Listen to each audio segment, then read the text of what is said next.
P95 juice கொடுத்தோம்ல உங்களுக்கு, அதோட result எப்படி இருந்துச்சு? நீங்கள் என்ன ஃபீல் பண்ணுறீங்க?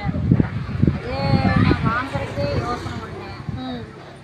இதுக்கு போய் இவ்வளோ காசு கொடுத்து வாங்குறதா அப்படின்னு யோசனை பண்ணி, அப்புறம் ஒரு மனசு வந்து வாங்கி சாப்பிட்டு பார்க்கலாம் அப்படின்னு சாப்பிட்டேன்.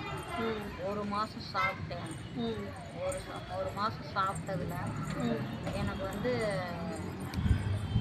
எடை எடுக்க வந்தவங்க வந்து, நீங்கள் 43 கிலோ தான் இருக்கிறீங்க, உங்களுக்கு எந்த ஒரு நோயும் கிடையாது, ஆனால் சத்து ரொம்ப கம்மி, நீங்கள் வந்து எந்த பழம் சாப்பிட்டாலும் நிறையா வாங்கி சாப்பிடுங்க, சத்தான பொருள் எதுவோ அதை சாப்பிடுங்கன்னு சொன்னாங்க.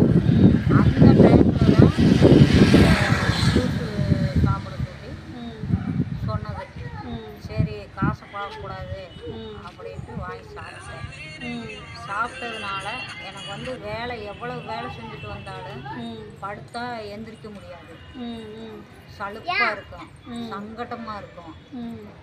இப்போ வந்து அந்த சலுப்பு இல்லை. அப்போ அந்த ஒரு மாதத்தில் எனக்கு வந்து நல்ல ஒரு சின்ன குழந்தைக்குள்ள ஒரு சுறுசுறுப்பு கிடைக்கிற மாதிரி தெரியுது. அதனால் நானும் 4-5 பேர்கிட்ட சாப்பிடுங்க, நல்ல மருந்து, சரி நல்ல ஜூஸு வாங்கி சாப்பிடுங்க, எதுவும் யோசிக்காதீங்கன்னு சொல்லியிருக்கிறேன். இன்னமும் வாங்கி குடிக்கணும்னு எனக்கு ஒரு ஆர்வம். பசிலாம் நல்லா ஆகுதுங்களா? பசி நல்லா சூப்பராக ஆகுது, நல்லா சீரணிக்குது, அதெல்லாம் ஒரு பிரச்சனையும் இல்லை. என்னுடைய கணிப்பு வந்து இந்த ஜூஸு வந்து நல்ல ஒரு உடம்புக்கு, நம்ம நரம்பு, நம்ம எலும்புகளுக்கு ஒரு திடம்ன்றது நல்லா எனக்கு புரியுது. நல்லா யூஸ்ஃபுல்லாக இருக்குன்னு உணர்றீங்க? உணர்றேன். சரிங்க, சரி, ஓகேம்மா.